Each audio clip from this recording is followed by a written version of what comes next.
everything is impermanent. Nothing is solid, nothing lasts, even though we spend most of our lives trying to pretend that things do last, that things are solid, that we can keep things together and keep things going. So sort of so in some ways impermanence is like the underground foundation of everything, you know, in terms of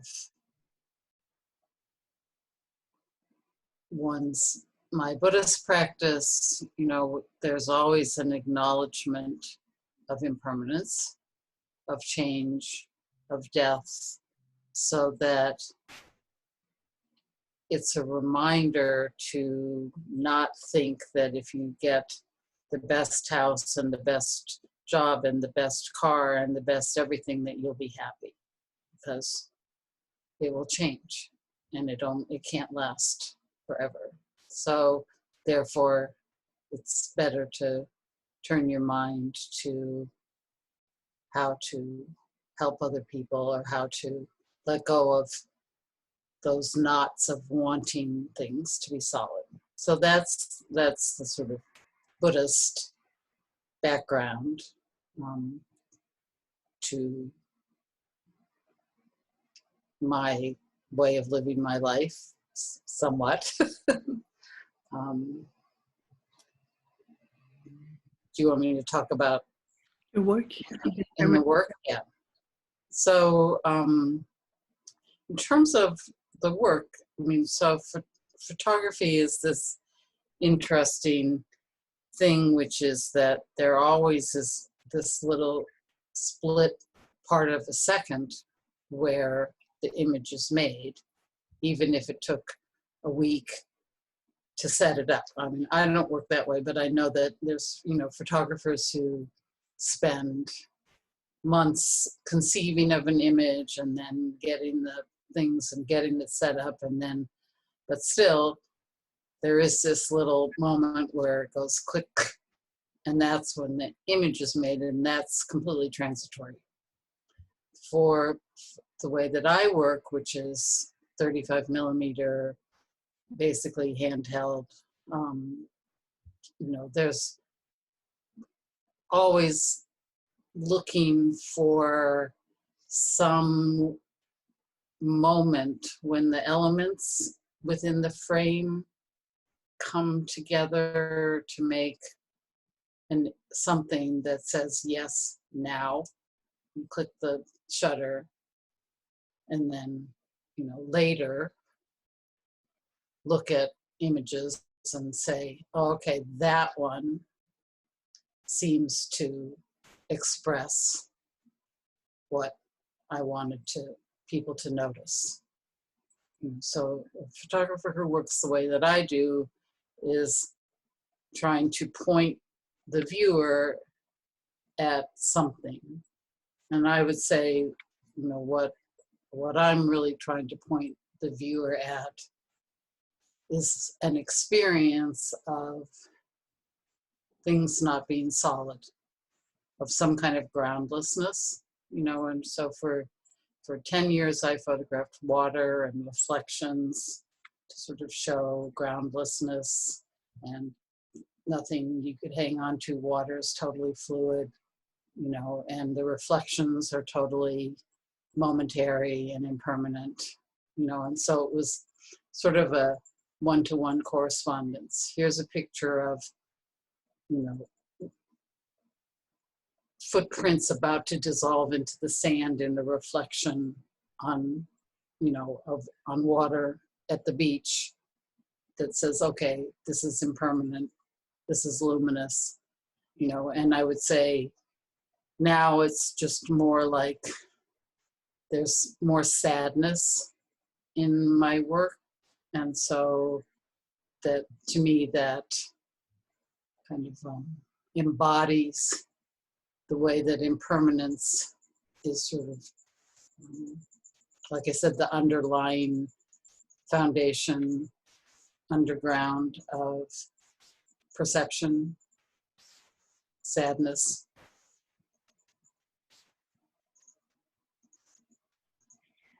Maybe why photography? I mean, I understand the fraction of second of click, but what represents photography for you as a medium? As opposed to Paint, poetry or, painting or any other? well, I never had any of those other disciplines. So, I mean, if there wasn't photography, I wouldn't have been an artist. So, you know, I do think about poetry as a way of evoking longing and pointing at something ephemeral, a moment. You know, and I actually collaborated with David Rome on a book of haiku and my photographs that sort of brought those two things together. But I don't have a photography. It's what I do. Like Lindsay Addario says, it's what I do. So. And what is this need to show groundlessness? Why is it important to show groundlessness?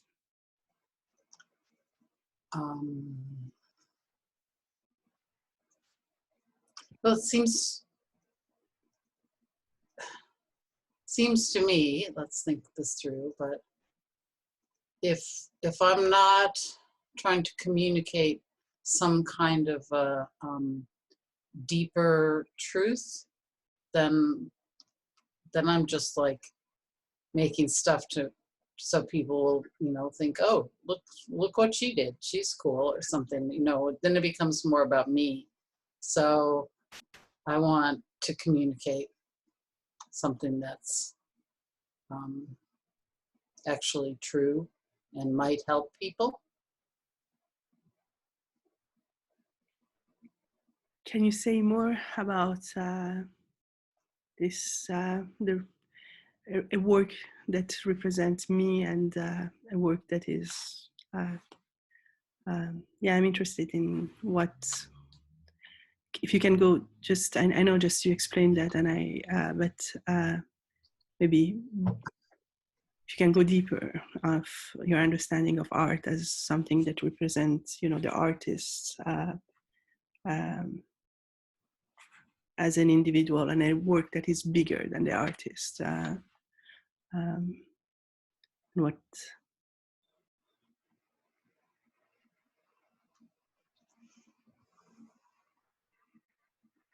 Well,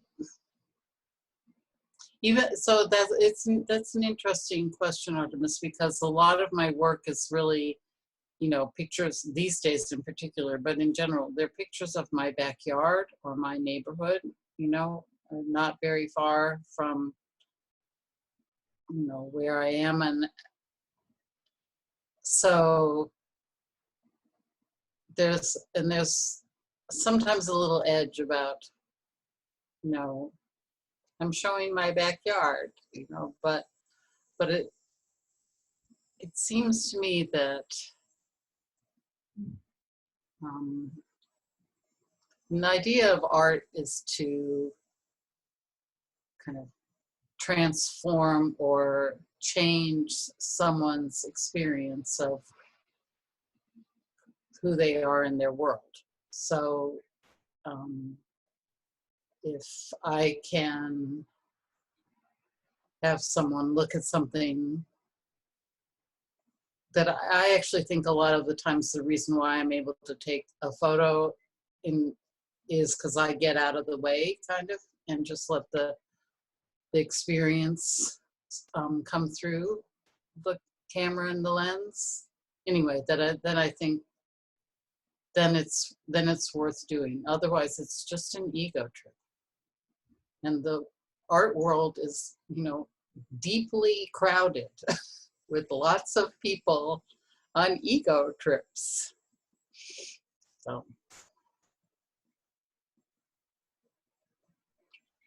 So when I was talking to Manish, one of the things that come up that struck me or surprised me was that he talked, or at least the way I understood it, he talked about being in the moment, right? Mhm. Nowness as an artist, being in the nowness, and he said, when I come out of this moment and I look if if the child that was on the street is still hungry, I see that he is still there and he's still on the street and he's hungry. And then my activist part comes up. Can you explain me what it means? What would be your understanding of this, of the relationship between the suffering in the world and this strong relationship with impermanence and um, and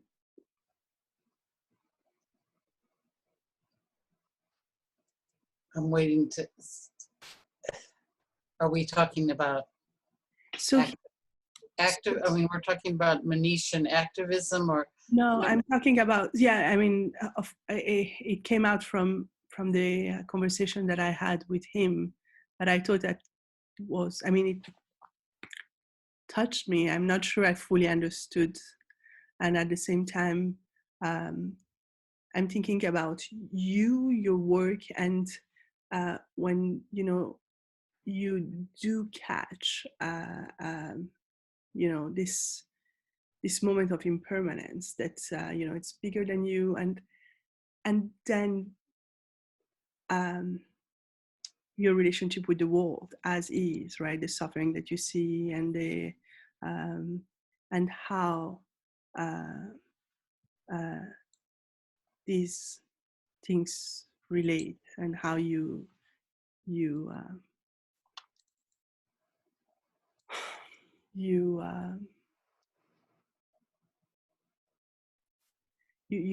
work with them. Um. Well, things being impermanent, there's no there's there's no switch that gets flipped and suddenly one is eternally awake and an activist, and the suffering of the world goes away. That isn't how it works. But in my experience, um, our perceptions are often limited and can be wider. Our hearts can definitely, as you know, hold more than we think they can. And it's a way of seeing more clearly and being able to hold the truths and then seeing what arises from that. And what could arise from that is going home and taking a bath, and doing some kind of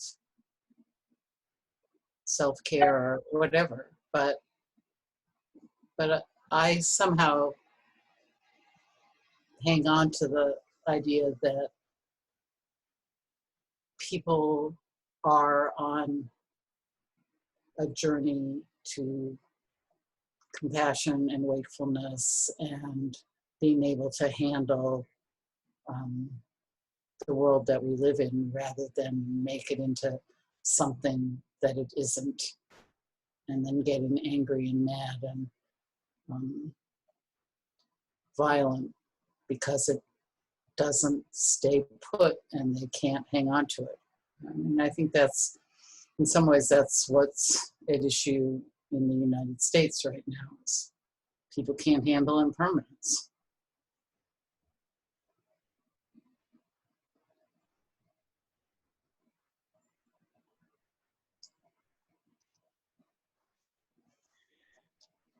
And um, you talk about your process, how, the process of your work. Is it instant, or there is how do you create this? And impermanence. I mean, I'm curious if and control, maybe control and impermanence, the relationship between control and impermanence in your work. I don't have very much control. You know, that's not how I work. I'm not one of these people that does a million tests or does this or does that. I mean, the things, I'm feeling like I should just pull up some pictures and look at them. Yes. But okay, we'll just open that, and then I'll go back and share my screen. Let's see if I can do this. Oh, you have to let me share my screen.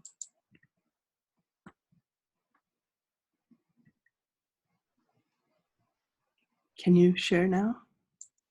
Yep. Perfect. Wonderful. So this is, Gorgeous. yeah, thank you. So this is one of those images that I talked about that has kind of baked into it impermanence, because those are my footprints going across the sand with the reflection of the sun. And, you know, none of that will be there a minute later. At the same time, this, not this exact day, but a year before this, you know, I had discovered this beach in Oregon on a camping trip with Charlie after we dropped our son off at college. And there was something about the place. I took a bunch of photos of the beach and the fog in the morning and stuff, and I felt like it was a real magical spot. So I went, over the years, I went back there like 5 different times at least. So, and I think that was like a way of honoring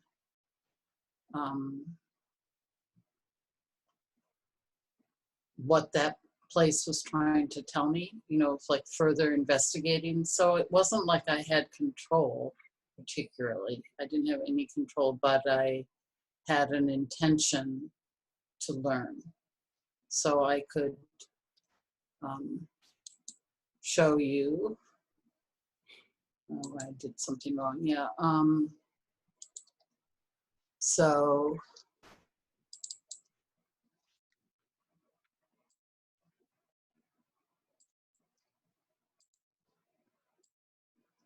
this is another picture at the same place. A year later, I'm sure, you know, of, and this is also a sort of pretty literal impermanence of the waves. You know, they can't even really be stopped motion, but there's something. So anyway, there's that, you know, but then the screen sharing aspect is a little, let's see, that doesn't really fit in the conversation. You know, I mean, a photo like this is kind of permanent and impermanent. I mean, you know, these things in this household have been there forever, but there's also an iPad with fingerprints on it, you know, and a fan that's turning, you know, so there's, but it's more the feeling of just like some kind of longing and appreciation and sadness. I could talk, so this picture is, this is my backyard here, and then this is my neighbor's, and that's my neighbor's backyard. And so I've lived, you know, in the same place for 36 and a half years. And I mean, the backyards haven't always had these things in them, but for, I would say, the last 4 or 5 years, there's been the soccer net, the swings, all this stuff in different configurations. And I must have photographed these yards probably 200 times, you know, because there was something about the space and the little objects and the colors and the relationships.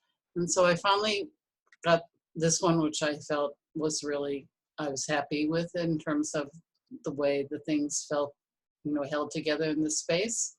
And lo and behold, this spring when I went out, these neighbors had gotten rid of the swing set, the little plane, the slide, all of that is gone. And all that's left is the lacrosse net and then my neighbor's soccer net for their grandsons. So, you know, sometimes things actually change, you know, a tree falls down, a house gets torn down, something, you know, so there's, and many people photograph impermanence in that way. You know, I mean, there are people who photograph climate change, you know, by going and saying, okay, here's a glacier. Now, 5 years later, here's much less of a glacier. Or this river went here and now it's there or something. I think what I try and do much more is, here's something that's not going to last very long, you know, but is to sort of have it be on a more human scale. So in one of my things, I say, you know, my work is the sort of documents of a sentient being standing on Earth. And if I can help evoke that feeling of this is magical and it should still be around in 50 years in some way or another, then that's what I'm interested in. So I think we could, I mean, if we come to some other things that I need to share, let me just see if there's anything. I love this picture.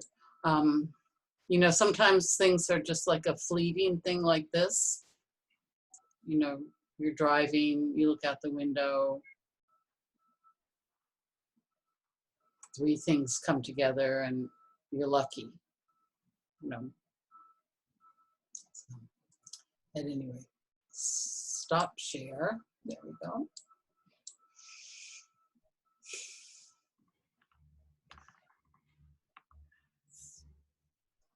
So it's beautiful, absolutely beautiful. And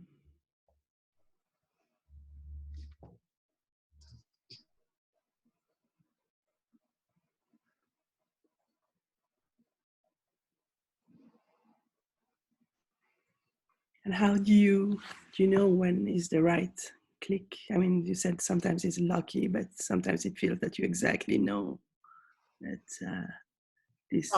It varies. I mean, there are sometimes like where, you know, with the way, if you're working 35mm style, you know, you could take 100 pictures in a minute if you wanted to. You could put on, but I don't work that way.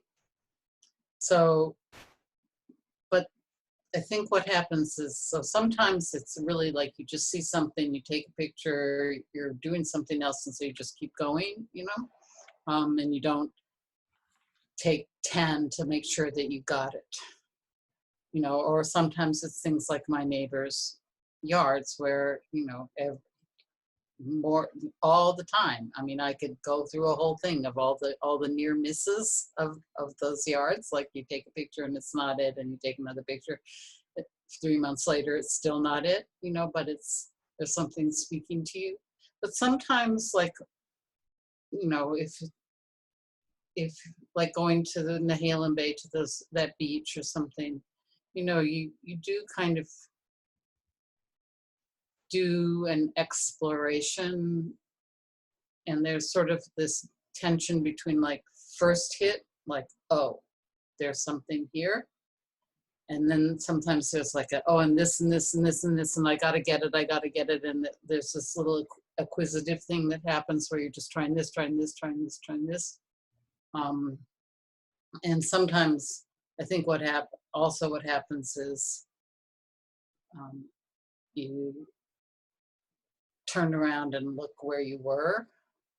Like that's what happened with those footprints in the reflection. I turned back, but also that you can get beyond the first impression and get to something that maybe is truer to what you're, by taking more pictures. But it really varies. It all depends on what I'm doing. And there are times when I can take, 20 pictures of something and none of them are any good. So. And how do you decide if they're good or they're not good? So with photography, you have the moment, and then you have what used to be the negatives and now become the prints, or become Lightroom and then become the prints. And so then you go back and you just look, and you have all these hard conversations with yourself where you go, wishful thinking. I want this one to be good, but it's just really not. And I would say the other thing that I sometimes do is I'll be looking at a bunch of images and I'll go, what was that? But then I sort of at least honor the fact that I did bring the camera to my eye and take a picture to go like, what was I looking at? And you learn that a lot from also when I used to teach photography. I used to make my students sort of honor their throwaways on their contact sheets or something, because particularly students, they have an idea of what they think a picture should look like, but they're also taking a lot more interest in things while they're out and about. So I would say, print that one. I want you to see what that one looks like. So sometimes I do that to myself as well. I say, print that one. Just find out what it was you thought you saw there. And you stay with it. You keep it in your room, or what do you do with that picture?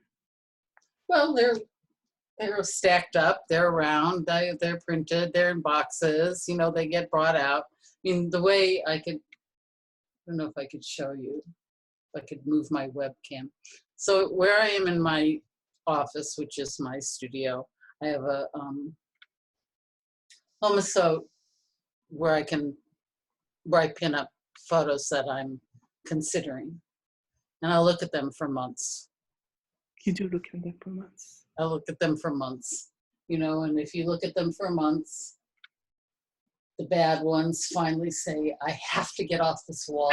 Stop looking at me. And when you take it down, you go, oh, thank God. So here, let's see if this will work. Oh yeah, beautiful. It's sort of like I can't. So this is what I'm working on right now. Wow.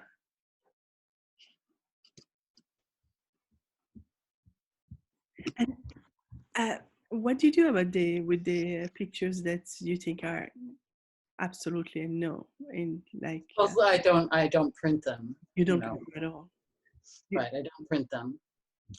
Or then I have prints, and then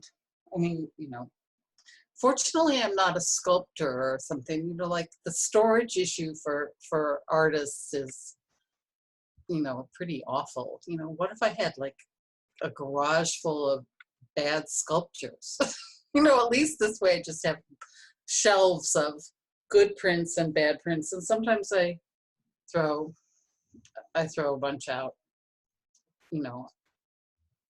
sometimes. How do you know that it's not the picture is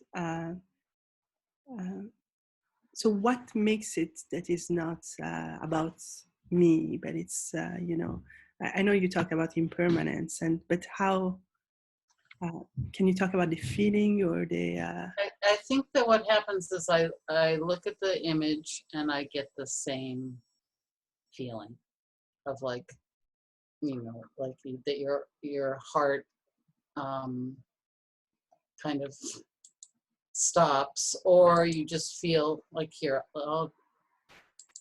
one that's really new, not really new, it's a year old, but this is something new. And there's just something so slightly tenuous, slightly beautiful, soft, and also just that gesture of the hose. And I probably, when I was taking this picture, I probably took about 10 frames, but this is the one. So the image conveys the same feeling that I had probably when I was taking it. Sometimes you may not remember exactly, but anyway. It's beautiful. Mm. And is there a relative? So there's a relative point of view in regards of impermanence. Is there an absolute way of looking at impermanence?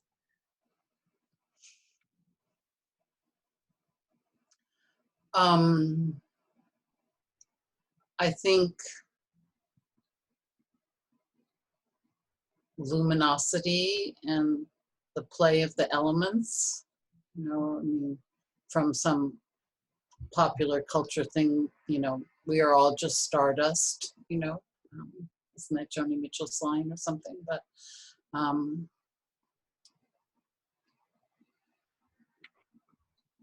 from the Buddhist understanding of the world, there,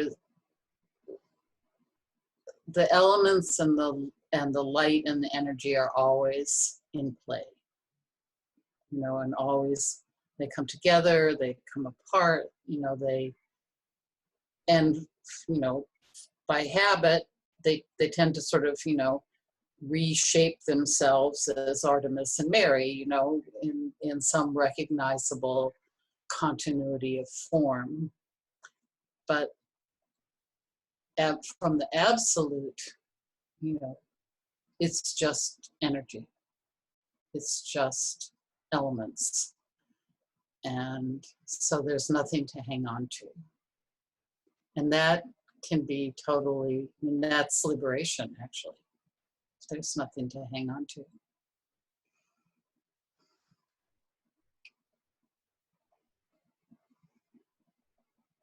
And where the need to grab comes from? Where does fear? Yeah. Of space, fear of having no ground, fear of not having a familiar form and shape, to settle into.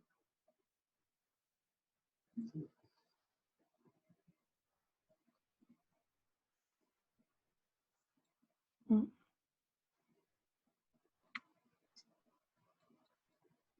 So to overcome the fear, you become familiar with space. Is that what how you do it? I think so, yeah.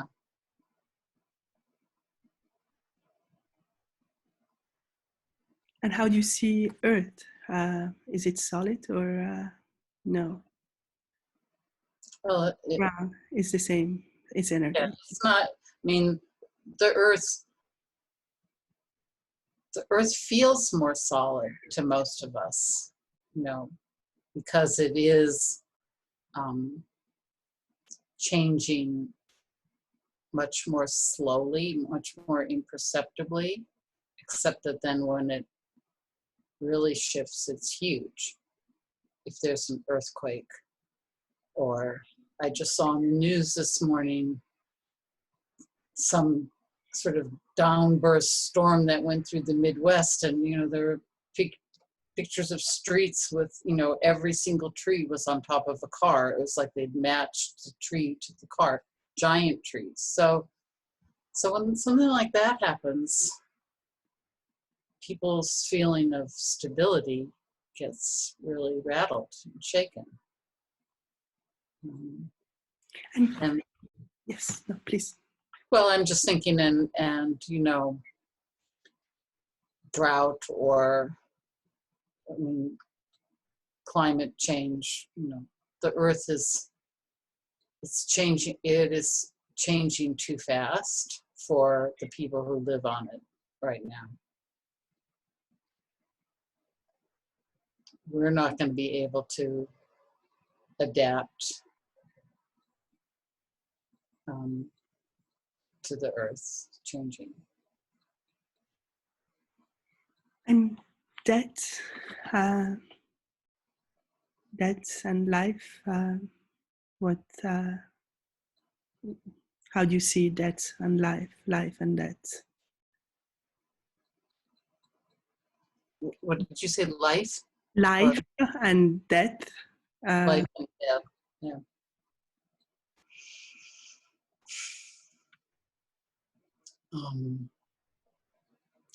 Well, I think that's the hard thing. It's sort of like what you were saying about Manish. You can have these moments of real clarity, but in the relative world, the child is still starving on the street. With climate and the earth, anyone who's lived as long as we have, who has put one shovelful of earth into the ground, who's lived in a neighborhood for a long time, we can see climate change very personally. You can just see it.